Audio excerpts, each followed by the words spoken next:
Thank you. Thank you. Thank you so much for being here, and thank you to my panelists. I've really been looking forward to this session for a long time, so I'm really privileged to be here on stage with both of you. We've already been introduced, so I'm going to jump right into the session. We're going to be discussing a very exciting collection of Bengali short stories today. I don't know how many of you have already seen this collection, but if you haven't, please do pick it up later on as well.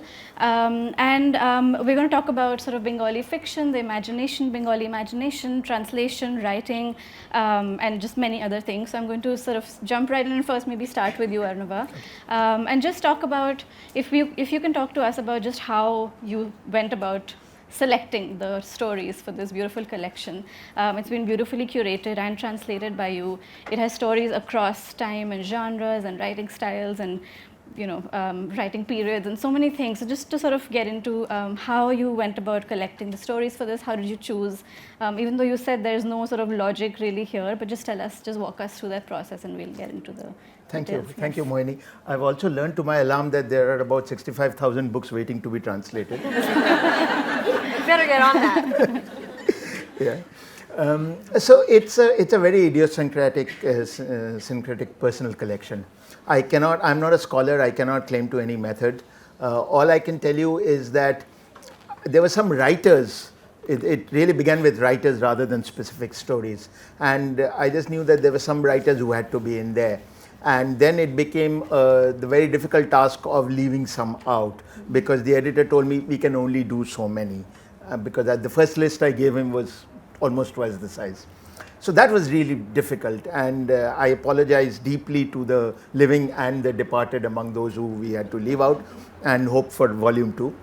But and then having picked the writers, then it was a matter of looking back at my own reading, which is certainly not encyclopedic by any standards, to recall the stories that moved me the most.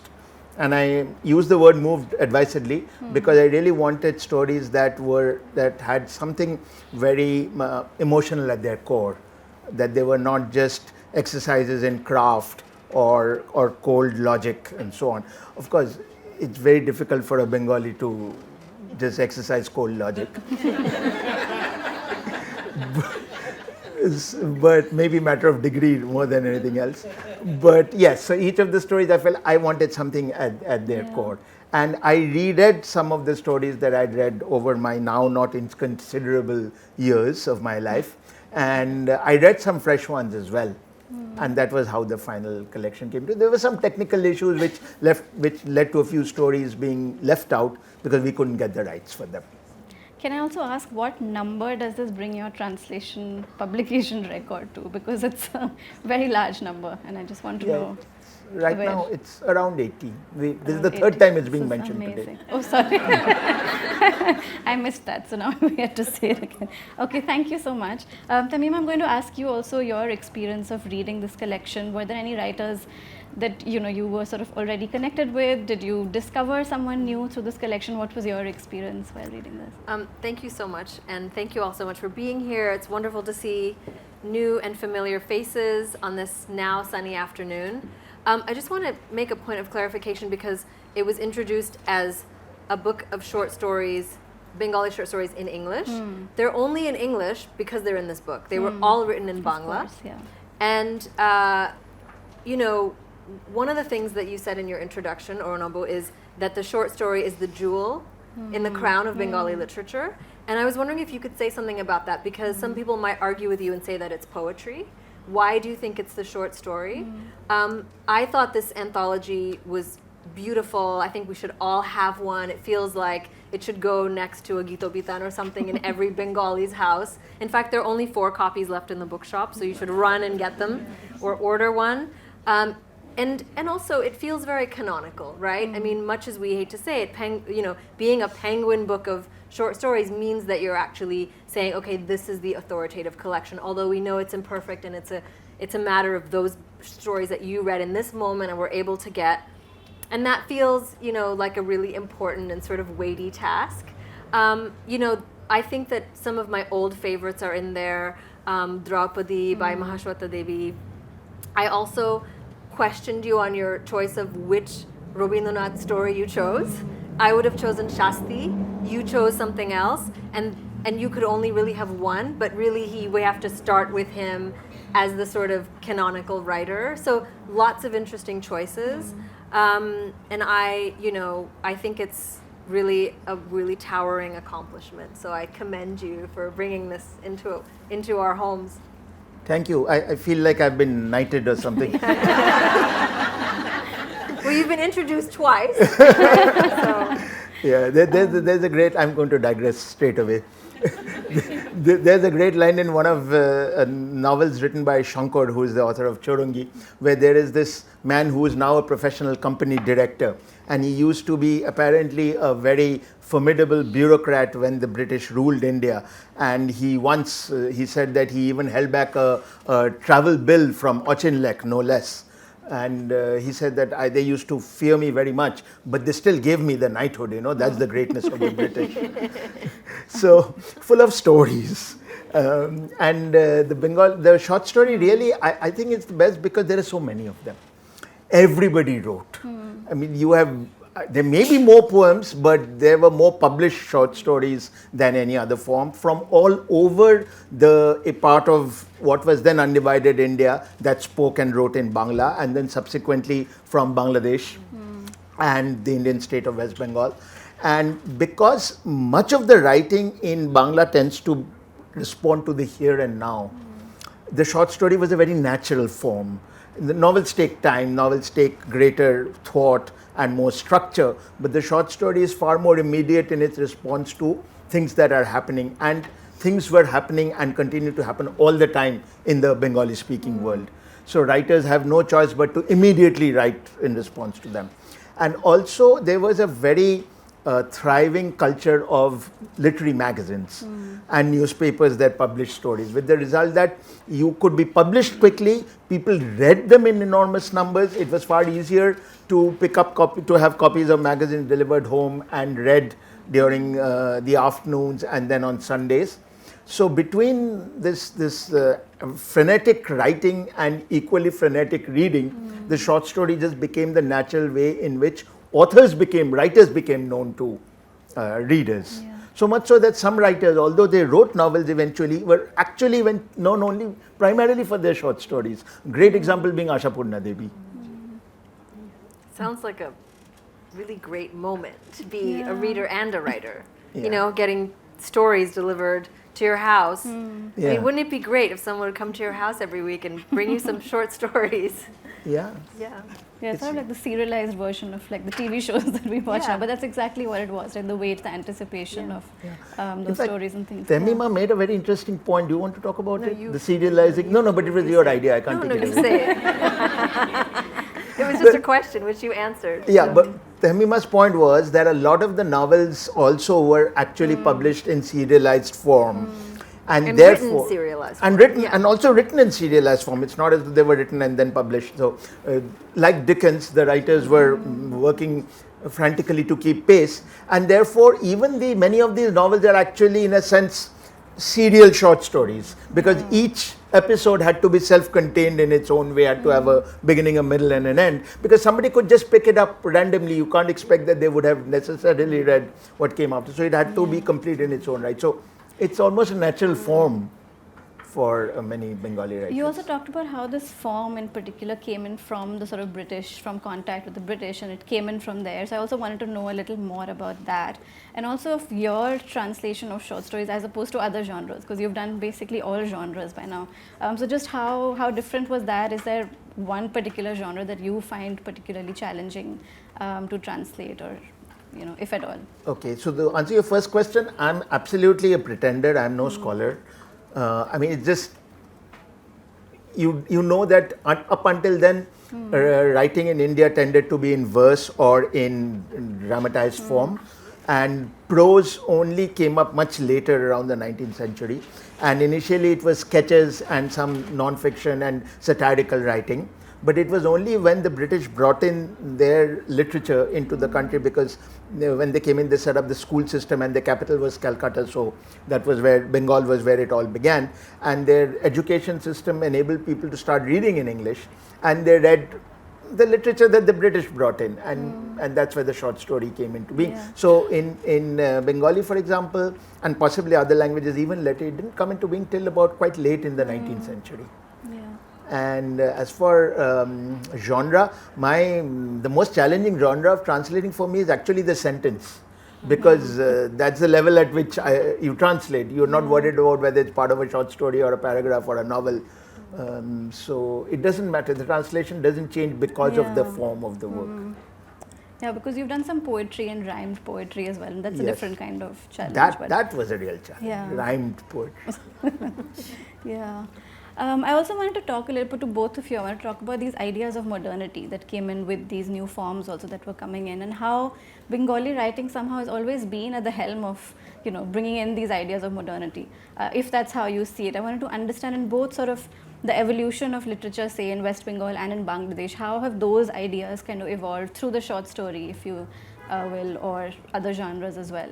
But just wanted to understand that kind of evolution of its engagement with modernity, and a lot of these stories, whether in the form, whether in the way they approach the short story, whether they're playing around with the form, or just ideas that they bring into the stories, just your sort of understanding of how those ideas have evolved, and how the Bengali language in particular was lending itself to those ideas.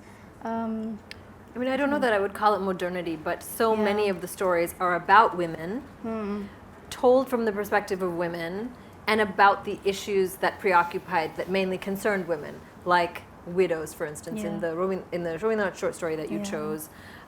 So you could almost say that the issues that were discussed in those short stories, like the values or the messages, were like 10 steps ahead of what people were actually doing and living through, right? So you could see the change, you could see the internal monologue of women finding that, this kind of nascent idea of whatever it was, independence, rights, whatever you want to call it. We don't want to necessarily cast it as like a Western feminism, but we want to say that if you read the short stories, so many of them are either about women or told from the perspective of women. Now, they weren't all written by women, they were primarily written by men, but were as many men in society thinking about women's rights as we can sort of extrapolate from reading the short stories? Possibly not. Yeah. So maybe they were like a sort of harbinger of change or a sort of prediction of things that were to come.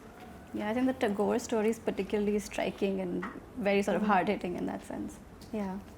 Yeah, I think if you read the stories and you read them all together one after the other, you realize that almost all of them, there's an attempt to talk back to power and to tell those who wield that power that you guys are not doing the right thing. Now that power could be in the form of patriarchal power, it could be in the form of class distinctions, which is very, very obvious. It could be in the form of political classes. Certainly the ruler and the ruled, that relationship. And everywhere the writers are not just writing literature, they're using the form of literature to make their points. And their points are in one form or another about the fact that about injustice, about the fact that there's something very wrong that's going on, and they're trying to give a voice to the people who are at the receiving end. I suppose that's a form of modernism, Keshava. Yeah, I mean, it's not just intent on telling a story is what I'm getting at. There is always something working there, and not very subterranean either. Yeah. Thank you. What I also wanted to ask both of you was that both of these stories, as well as your works, Tahmima, engage a lot with the history of Bengal and the Bengal region. Like your Bengal trilogy, engaging with the Liberation War, and a lot of sort of history of the Bengal region within these stories as well. So I wanted to ask you how you sort of go about marrying that kind of historical research with, for you, with compelling storytelling, and for you, if there's any sort of that kind of research involved in your translation work as well, just your sort of engagement with the history of Bengal in your works. Yeah. Whoever wants to. You're the one who wrote the trilogy. Exactly. So, if I were to, and I want you to correct me, if I were to identify some of the sort of, qualities of these short stories, I would say deeply political, but also very domestic, right? So I know you didn't include Shasti, but Shasti is all about these women in their kitchen, sort of one kind of beats the other, one kills the other. There's this sort of like, there's sort of deep attention to domesticity. And when my first book came out, there's this thing that used to be called Newsnight Review, and my novel was going to be, reviewed on Newsnight Review, which is like a huge, big deal. So I was sitting there watching it, and the critic said, "There's too much cooking and not enough Nixon in this book." And it would never have occurred to me to put Nixon in my novel, but it was very important to me to write about the things that people were eating during war. And so I suppose if I were to consider myself to be inheriting something from these stories, it would be that. It would be the attention to an overarching political moment, but also being very interested in those very everyday moments of domesticity that you also see in a lot of these short stories. That's really interesting. Thank you. Yeah. No, absolutely. I would say that fiction, Bengali fiction, isn't trying to tell history. It's trying to look at the interplay between the larger historical picture and on private lives. And the focus is still very much on private life, but it's affected and changes in very interesting ways, which you can then connect back to the larger events happening there. Exactly. I mean, there's a very dramatic story there by Shamaresh Boshu, which is set square in the middle of a riot in Calcutta just before the partition and independence in 1947. And two people are running away, and they seek shelter. And of course, in a manner which only a fiction writer can create, one is a Hindu and one is a Muslim. And each is trying to gauge the religion of the other one to find out whether revealing their own will lead to an attempted murder. And yet they are both actually vulnerable to what's going on out there. So, it's how it affects them, not who killed how many and so on. Oh, thank you. I was also thinking about, of course, time periods. There's a whole sort of chronology of the stories going through different time periods. But also I imagine that they would obviously have been written different writing styles, but also different, maybe possibly dialects and using different kinds of Bengali or Bangla. So I wanted to understand from you in terms of translation, how you approach those differences, and do you translate them all into a similar kind of English when you're translating, or do you play around with the way you translate it, in the sort of target language?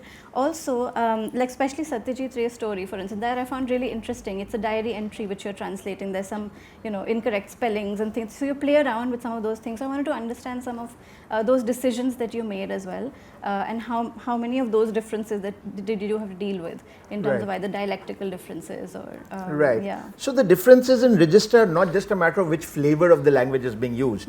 Historically, the Bangla spoken until the country of Bangladesh was created, and we must talk about that because it's the only country in the world which is named for its language. So the entire identity of everyone from Bangladesh is based on the fact that their country was born out of their demand that Bangla should be their language, right? So that's quite different from the way Bangla is thought of in just next door. But there are many, I hesitate to use the word dialect because somehow that suggests a certain standard version and non-standard version. I'd say there are many flavors. But what happened was that because Calcutta was the center of power, the Bangla that was used in Calcutta became the dominant one. Not out of any intrinsic literary quality of its own, but simply because it was there. Had it been Dhaka, what is called standard Bangla would have been quite different. So it's a geographical process rather than anything else. But the difference in register is not just between these various flavors. It also depends on who's speaking, where they're speaking, when they're speaking, and so on. So any translator from any language in the world will always be attentive to these differences and try to bring them out in a way that, however, does not make the translation sound like it's pidgin or using some very strange quasi-artificial version. I've read translations of Bangla literature where people are speaking hillbilly or Cockney or Southern American, and it did not. It may have made sense to the translator, but it didn't make sense. Some kind of attempt to show class. Yeah, but to me, I felt that was misleading the reader because then they would actually start thinking these people belong there. So it's much better to not create that impression. So you play with rhythm, you play with vocabulary to some extent, but I will be the first to accept that it is probably not something you can do entirely. But look at it this way. Let's say you're translating a book from Bangla and you, Mohini, are translating from Hindi. But we'll converge on a similar English. We will not take into account the fact that they're actually divergent languages. So if you treat each version as its own self-complete language, then So where you distinguish is the tone and the voice of each story and each speaker and so on. Right. Tahmima, would you want to comment on the sort of the language question that we were talking about and the standardization or minoritization of certain versions of Bangla and things like that? Well, I think it's, on the one hand, I want to talk to you about the choice of Bangladeshis that you put in this book and the ones you decided to leave out and where you think the sort of new Bangla literature is coming from. I think in Bangladesh we have, frankly, a chip on our shoulder about Bengalis in Kolkata and maybe not speaking what was previously considered to be the standardized language. I think that it's important for us to claim as our sort of forebears all of the writers in this anthology and others, and not to silo ourselves and say, well, this is Bangladeshi literature and this is Bengali literature. We should have the confidence to claim all of those, but also to say, you know what, we've brought these different elements into this. This is what we're contributing. We are an independent nation of Bangladeshis, and we have our own complex relationship to this identity and to the entire tradition of Islamic literature that we can also lay claim to. And how do we balance this? And there is an essential, a sort of fundamental schizophrenia in the Bangladeshi identity that I think should be addressed in literature and also in all the ways in which we talk about our identity publicly. I want to ask Arunava about where you think Bangladeshi literature is, because you read a lot more of it than I do. Where are the sort of new writers coming from, and how did you balance when you were choosing the Bangladeshis in this anthology? Was that a political question for you, or was that purely a question of what are the best stories that I can put into this? It doesn't matter which passport people are wearing. So Bangladesh came into being in 1971, but before that there were writers from the erstwhile East Pakistan as well. So I looked at it as one complete set of writers, and then I tried to pick the writers whose works, as I said. Of course, writers were left out from both sides for various reasons. And had this been 50 stories, you would have seen more writers from Bangladesh for sure. But as a reader, I'm struck by the fact that because maybe Bangla is much more central to the writing from Bangladesh, whereas Bangla is taken for granted by the writers from India. And by the way, those who write in Bangla from India, not just in West Bengal, they also live on the other side further east as well, although I couldn't find anything useful for this anthology. So there is, I think the literature, contemporary literature from Bangladesh is much edgier. It is trying to do things in literary terms. It also is much more aware of its own literary traditions, which come from all over. In West Bengal, there's an attempt to be more global, slightly a smart global kind of thing, which has taken some of the uniqueness of it. It's become blunted. It's more like a McDonald's burger now, which was not the case, say, even 30 or 40 years ago, where people were writing very much from their own, from the world that they saw, and they were molding the language to reflect the way they were speaking. For example, there were fantastic literary movements, not always formally called that way, which use the language to try and bring out the disconnect, the fragmentation, the alienation, the fact that there was this whole existentialist streak among many writers, and these movements got some formal names as well. There was something called the Hungryalist movement, for example. Hungry plus realist. Love it. I didn't know that. The Hungryalist movement, which really gave a tremendous energy to the language, which has since then gone down. But if you read the novels from Bangladesh now, you'll see that there's a constant attempt to push the borders further and do more things with it. So we see much more of surrealism, we see much more of sci-fi, we see much more of subaltern writing and so on. Although I must say that okay, let me not use that word, but let's just say that the writing that is now coming from outside of Kolkata in West Bengal is actually far superior to the writing that's from within the capital city. And do you want to talk a little bit about the choice of the writers in this particular collection? Well, the writers kind of chose themselves, because it is, you don't want to try and contribute to a canon, but you end up doing it and as you said, the penguin branding makes that even more so. So you're always nervous about that. But the writers chose themselves because these are the writers, and 3 or 4 generations have grown up reading both in the form of short and long fiction. Yeah. And what's more, many of their works have been made into very well-known acclaimed films as well. So these writers are everywhere. Yeah, I think the relationship of literature and cinema is also very close in that sense. Very close, and we were doing an accounting yesterday, and it turned out that Satyajit Ray's films, I think only 2 of them were right. Only 2 of them are not based on already published literary works. Wow. Just 2, yeah. Yeah. I did want to ask you about retranslating some text, but I want to hear from you a little bit, Tahmima. If I can just ask you about your combination of sort of the personal and the political, because a lot of your trilogy basically comes from personal experiences and family history. So how you combine that with the history of the creation of Bangladesh, the liberation war, the language movement. If you can talk to us a little bit about that, because it's really beautiful the way you interweave that. So when I was thinking about writing, becoming a writer, there was only really one thing that I felt I had to write first, and that was a novel set during the Bangladesh War of Independence. And the reason is that I kind of grew up in the shadow of that moment. It really was the overarching, like the organizing principle of my entire childhood. So I was born in 1975, 4 years after the war. My parents were in the war. And we quickly, soon after I was born, we moved to Paris. And I'm trying to think about what it must have been like for my parents, who had never lived outside of Bangladesh, to move to Paris in 1977, not speaking a word of French. And Paris is inhospitable at the best of times. But certainly to like 2 people from rolling up from Bangladesh, it was, it wasn't easy. And mostly, when I look back at my childhood, and the choices that my parents made in all of their parenting, I think it came from that experience.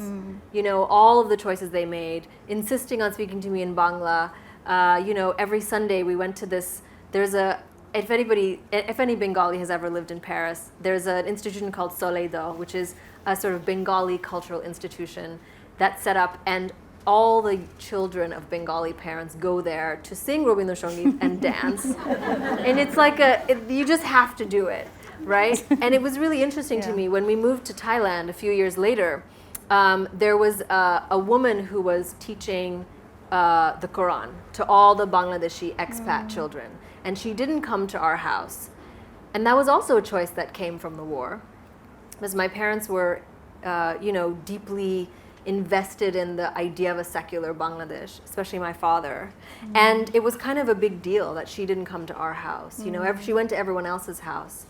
So when I was thinking about writing a novel, it wasn't just that I chose to write that book, it was almost that I couldn't write any other book until I had written that book.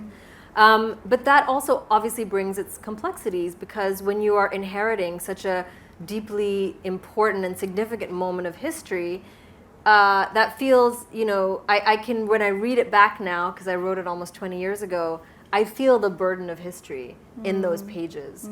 And as I then went on to write other books, I was also bereft of that history. So those books don't necessarily, you don't read them and think this is an urgent story as much as the first one, but they also feel like liberated from the sort of the dutifulness of the first one. So I guess what I'm saying is that I feel enormously privileged to have had the opportunity to write that book, but it was also almost as if I didn't choose it. It was something that I had to do in order to become a writer, to write all the other books. It was like the door that I had to walk through. So that's... Yeah, that's a great way to put it. Thank you. Arunava, does the personal come in for you as well into your translations or into this collection at all, or in general? Like, does it come in the way somewhere? Are there any kind of, personal political dilemmas that you face while translating, ethical dilemmas? Do those things come into the translation process for you as well? Well, I suppose the choice of stories is informed by my personal life, in the sense of everything that goes into making me who I am. But no, other than that, not really. I've faced once in a while, I've encountered cases of, for example, what would now be called Islamophobia in one or two, in one particular novel where I had to add a note saying that, don't shoot the messenger, I'm only translating this. And you have to read it what's and all. There's no point sandpapering over these things. They existed. But other than that, no. But I imagine that I would also not be choosing stories that don't align with my socio-political views. Also, I have to say it's hard to find such stories in Bangla, quite honestly. Yeah. I wanted to ask you about some of the stories that have already been translated multiple times into either other languages, but also into cinema and adapted in different ways. How you approach those stories, why you chose those particular stories, first of all, and what do you do differently when you translate? Do you sort of try to erase, your memories of those translations? Do you sort of do it afresh? What do you do in your retranslations? So mostly I read Bangla in Bangla. So I'm not very closely familiar with the earlier translations. I've looked at them, I've read bits of them to figure out what the translator is trying to do. But once you start translating, you kind of lose the big picture because you're so focused on the individual line and paragraph and phrase and sound and everything, you've almost forgotten what story this is. You're just focusing on everything that you're seeing right there at a very microscopic level. So that's how it works. And then I sometimes, once in a while, I've compared my translation with earlier ones, and I'm quite pleased with mine. Okay, that's good. Because because of any special skill, but because of the fact that it's done now. And the whole point is that that's one of the great things about translation, which is that it can reinvent a story over and over again, whereas the so-called original is imprisoned in it's frozen in rock in that format, right? You can't rewrite it. Well, you can if you are Borges. You know that famous story of his, right? With the man who rewrote Don Quixote. So there was this guy who decided he would rewrite Don Quixote 400 years later. So he rewrote it word for word. Wow. Every word was the same. But Borges shows that even though every word was the same, read in the 20th century, it was an entirely different text. Wow. So, because a translation is done in a particular time, I think you have to acknowledge that. There's no point doing a translation in 2023 of a story written in 2000, in 1901, as though you're translating in the year 1901. A, I can't do it. B, even if I could by some miracle, it would be a pointless exercise. Got it. I wanted to ask you both a different question, which was about other sort of lives that you have, and both of you sort of engage with academia as well. You've both have a parallel life in academia. So I wanted to understand how that comes into your work, whether it's in your writing, Tahmima, or your translation. You work with a lot of young translators now. You're teaching. So some of those things, how do those interact with your work? How has it sort of shaped your own approach to translation as well? Whoever wants to. You go first. So mine, I've been very fortunate in that I got my teaching job without any academic qualifications whatsoever, simply by virtue of my translation. So I teach courses on translation, and I teach courses on, as complete pretend, I teach courses on writing. But what I've seen, and in our university has students from all over India. So we have at least a dozen languages represented among them on campus. And it's glorious that all of them want to translate both from their own languages and back into their own languages, which for me has been the greatest form of enrichment. You've also sort of started doing that, right? Yes. I've started translating into Bangla as well. And we are now going to do this. I'm very excited about this lab that we are going to set up soon, where we're going to have people translating between two non-English Indian languages without using English as a bridge. The idea is that if you have Tamil and you have Odia, then why can't the two of you get together and translate between each other's languages and communicate in any way you like?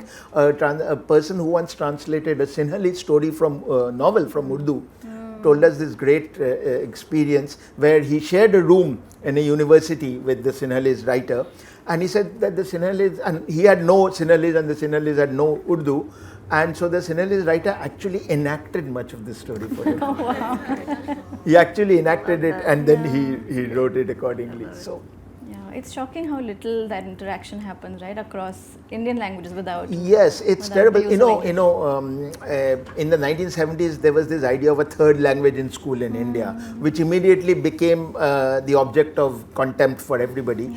But it was fired by a very genuine notion that because India is a country of so many languages, that you should know one other language besides your mother tongue and the And lingua English, franca, yeah. which is either English or Hindi, as the case might be. But that just didn't work at all, which is really of course. unfortunate. Yeah. A Tamil publisher, Kannan, tells me that he hasn't had a request to publish a Tamil work into Bangla in the past 15 years. Wow. Because there's nobody left who can do it. No, thank you. I'd love to hear from you as well. So I did a PhD in social anthropology because I got a scholarship and I was pretending I was going to be an academic, but secretly I wanted to be a writer. And I think all of my professors knew this because I was so bad I wasn't bad, I just never did the reading. And I would just show up to class like deeply unprepared and then be like serially humiliated by the professor whenever they ever called on me. And somehow I wrote my dissertation, I got my PhD, and I have this fear that someone is going to go into the Harvard Library and find my dissertation and realize how terrible it was. Really, my mind was elsewhere. But when I look back, actually, if anybody tells me, oh, I want to be a writer, should I get a degree in English? I would say, no, you should get a degree in anthropology. Because anthropology is about seeing. It's about otherness.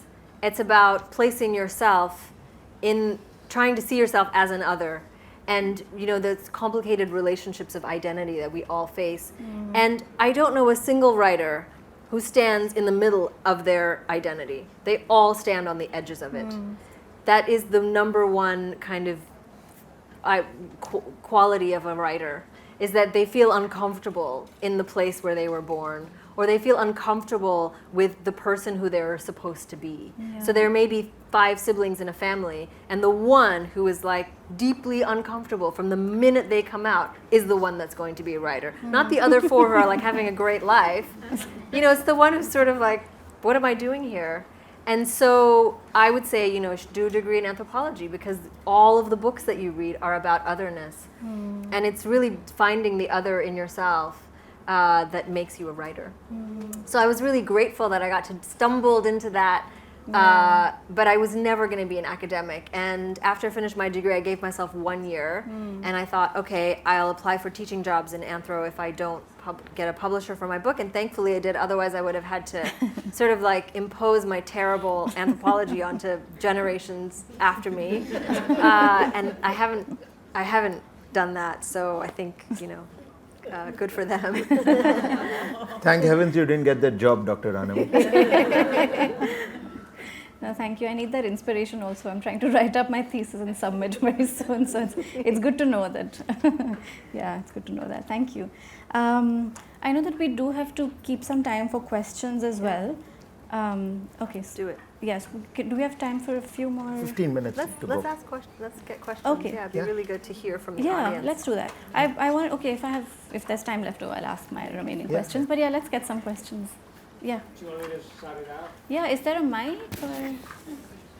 We can hear you. We can hear you. We can hear you, yeah. Everyone can hear you. Yeah. Thank you so much for the session. I really enjoyed it. My question is about language. So Nobunita Dipshen chose to write in Bangla. She could have written in English. Arunava, as much as it's a choice, you're translating back and forth, and you, as much as it's a choice, have chosen English. So how did each of you navigate this decision? The question is about language and the choice to write in English, right? More or less. You want to go first? No. Really sorry to interrupt. We do need questions on the microphone. People will be watching online. Okay. Right. Okay. Oh, right. Sure. right. Sure. Of course. Yeah.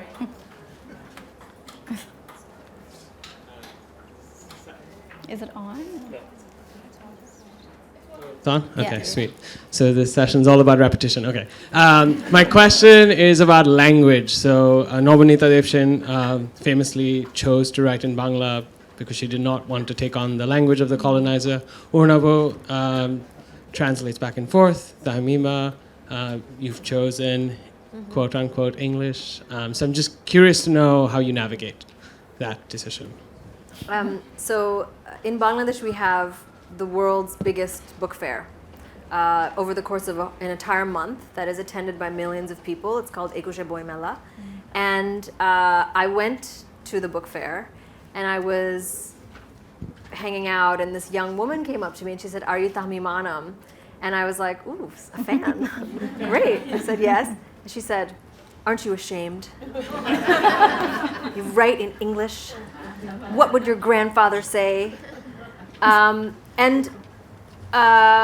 Although I was, deeply wounded by what I was hoping was going to be a compliment, but instead was this question, I think it's really relevant. Bengalis love Bangla, and they think it's the best language in the world, and they think it's like a terrible shame if anyone who could write in Bangla decides to write in English. Now, unfortunately, I didn't have a choice. My Bangla is not nearly as good as my English. But having said that, I love English. I think it's a really beautiful language. It has so many other languages in it. Because of its bloodied history, it is the language of the colonizer, but I choose to take that language and tell my stories in that language. And although I was ashamed of myself when she made that comment, I need to embrace the fact that this is the medium that I choose and try to make the most of it. And at the same time, I want to say that all the best literature by Bengalis is in Bangla. It's in that book. It's not written by people who write in English. So that is a fact, and I think one of the things that I need to do with my privilege is to try to champion those stories and to make sure that more people read those stories, make sure that they're translated and put into the world. I think that's what I can do for Bangla, even though I can't write in Bangla. Yeah, well, Tahmima, them's fighting words. When you say that the best writing by Bengalis is in Bangla. It is. Come on, let's face it. Half the authors from India who write in English are Bengali. It's true. Yeah. So, translation obviously means you don't write in Bangla, but I've been asked this question before and it took me a while to figure out an adequate response, because the fact is that I translated into English because that's all I can do. But and then now I translate it into Bangla because I've taught myself to do it and I want to. But what's also great is that we are expanding the borders of the English language with translation.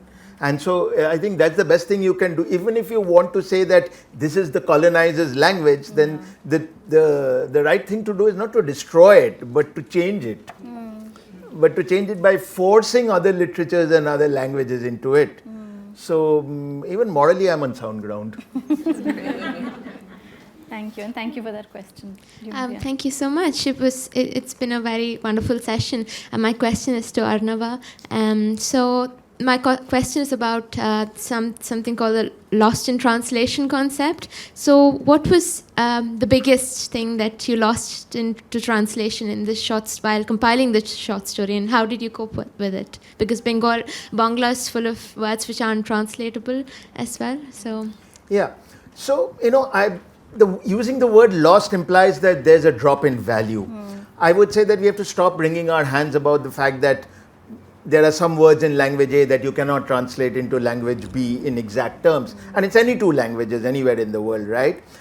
And we have to accept the fact that it will change as a result. So what changes in translation might be the more appropriate question to ask. And to ensure that what need not be changed should not be changed. But don't take the lazy way out by saying, you can't do this in English, so just go ahead and do it your own way. Of course, there are things that, I'll give you the simplest of examples. How will anyone who has never tasted Bengali food ever taste it by reading about it? In any language. Even if you read it in Bangla, it won't matter. But these are things that are experiential, right? So a book gets made when the reader has read the book, not before that. Each reader makes one writer and hopefully millions of readers, means millions of copies of that book, each one unique in its own way. So I don't worry about what's lost at all. I don't think anything is lost. And another way of looking at it is that if you don't translate, everything is lost. That's a beautiful analogy, yeah. Thank you. Thanks. Any more? Thanks for the session. It's really, really interesting. My question is for both of you. So for Arunava, were there any things that you just couldn't translate? Were there expressions? And I'm thinking, I don't know if anybody else here is from South India, but you can't translate ayo. You know, you just can't. How would you even say that? And so that's my question to you. For you, Tahmima, in the same way, when you're writing in English and you're using authentic words, where's the balance? I mean, do you translate everything that, you know, that you've used an authentic word, say in Bengali? Do you then, to help the reader translate that word? Or do you let the reader infer what you're saying? So where's the balance, you know, to keep the narrative going? I want to ask Arunava, what's Obhiman in English? I want $100 for every time I've been asked this question. Is it always the same word? Is it always Obhiman? No, and the point is, if there is no equivalent for a answer. word in another language, it's because people who use that language don't have that feeling. Yeah. No. Oh my God. Imagine never Clearly, experiencing. otherwise there'd be a word for it. Wow. Would the speakers of a language spend thousands of years having a sentiment which they don't have a word for? So you're telling me that people who don't speak Bangla don't experience Obhiman. This is the entire, I'm just, my world is being rocked now. Imagine if I grew up not knowing that sentiment. I might have been a much happier person. Well, Obhiman is a range of responses, right? So it can range from sulking, Yes. it can to pique, Yes. to being indignant, to being Being hurt, deeply wounded. to be wounded, hurt, etc. It's also a very naka feeling, another untranslatable word. It's a classic untranslatable. Yeah. So this is look, don't take away everything from our language. Give us something that only we can do. Sorry, that was such a digression. Yeah. You should get to answer the question. Yeah, but you know, if you can't translate a word, my theory is lend it to the language. Yeah, so ayo in English, use it 5 times and people are getting the hang of what's going on. Yeah. It's fine. Yeah. You said it well. Yeah. Let's have another question. Thank you. I speak almost no Bangla, but my mother was Bengali, and from your description of Obhiman, I'm convinced I bear this in my genes without knowing the word. A question for both of you. I had the pleasure of serenading in Irish the granddaughter of Faiz Ahmed Faiz at the APJ Kolkata Literary Festival about 10, 15 years ago. And it had been incredibly difficult to bring her over from Pakistan. India wasn't giving her a visa and so on. I understand it's much easier with Bangladesh, where there is much more of a traffic of people and goods and ideas and literature and cinema and music between borders. To what extent is there still a shared literary culture across the border? Between Bangladesh and West the Bengal. Bangla speaking part? Everything except we put more onions in our food. No, the writers read one another all the time. So most definitely there's great influence and there's thought about what's going on. And all Bangla speaking people are very proud of all Bangla Sahitya, all Bangla literature. Doesn't matter where it comes from. So to that extent, I would say that there's quite a lot of linkages. And institutionally, is there? I mean, at the various boy melas and so on that happen, is there a lot of mixing of? Well, I beg your pardon in advance. There's tremendous democratization of literature in Bangladesh because everything is pirated. I'm sorry. Okay. In fact, translations of the best writers of the world are all published in Bangladesh without bothering for permission or copyright or anything. But I'm like, fine, let people read it. If the translations are good, how does it matter? So yeah, institutions, the publishers talk to one another as well. They have book fairs, they take books across the border. So certainly a lot of efforts to ensure that books published in one part are available to readers in the other. I think Keshava had a question. And Rebecca had a question. Okay. Naomi had a So question. my question was about NACA, but you already told that. So I have a very different problem, very, very different problem. So I am a Bengali, so I have Bengali parents, and I have been in Bengal for a long time, but I started out from north of India. So it was like English was my first language, Hindi was my second language, and I did Bengali as only a year of third language. And then but I like to write. I'm not in writing at all, but I do like to write. So how do you tackle the situation that you're thinking in Bengali, you are more comfortable with English, but you feel that you can maybe translate it best in Hindi, if you're translating it or if you're writing it? Write How in all do of them. No, but if I'm I feel serious. more comfortable in writing in Hindi, but I'm like thinking in Bengali, like all the time. I'm like in my mind, I'm thinking in Bengali because that's my mother tongue. Okay, but I'm like, what can you advise me for? How do I? Do you speak Bangla? Yeah. So just speak and record it and then turn it into text. No, but then it's lost it's changed in translation. Not lost, but Use any language you like, it doesn't matter. Imagine you're writing a film. I think these rigid borders between languages are also kind of literary constructs, which today's technology does a lot to erode quite comfortably. like Abhiman in Hindi is very different Yeah. to Abhiman in Bangla. That's right. And Naka, Nakhrewali or whatever you put it as, Naka is Naka. Just Naka. Naka is a whole way of life. It's an emotion. There's someone right here. Yeah. Naomi had a question. I want a T-shirt that says "Naka is a way Naka. of life." Yeah, you're right. Thank you. I'm really enjoying the conversation about Naka. I mean, there are some words, aren't there, that just don't It's going translate. to be adopted. Fascinating. I'm really enjoying this a lot, and I'm particularly, loving the kind of the love-in between the West Bengal and the Bangladeshi Bengali literary culture, and I think it's delightful. But at the end of the day, there is a thing of nation and nationhood that does divide the literature, does it not? When we think about imagined communities, they are literary based often. And do we have a Bengali imagination, or do we have a West Bengali Indian imagination, a Bangladeshi imagination, and a diaspora imagination? Do we have one, or do we have at least two? Because I feel that it's different, and maybe you're being nice because of the literary festival and so on. Is that No, right? there really is no conflict of that kind. I'm not saying a conflict, but they are different.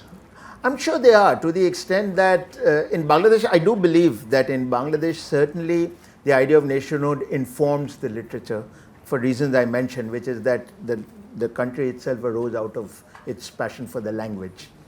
And if the writers there are more, they're prouder about the fact that this is literature from Bangladesh, then it's completely deserved. Does it make any difference to the end result? I'm not so sure. As a reader, you may not see so much of it. You may see it as meta text.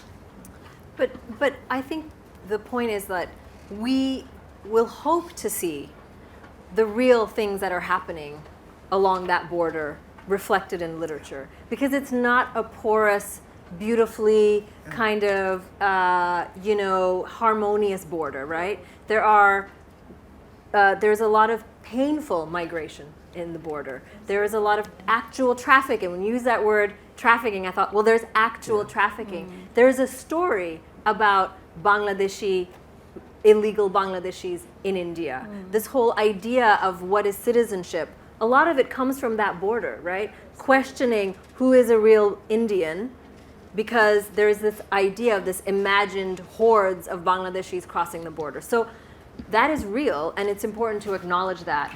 And I hope that we're going to see that in the literature from both Bengals, to talk about that contested, tortured, like bleeding edge that really exists between our two countries.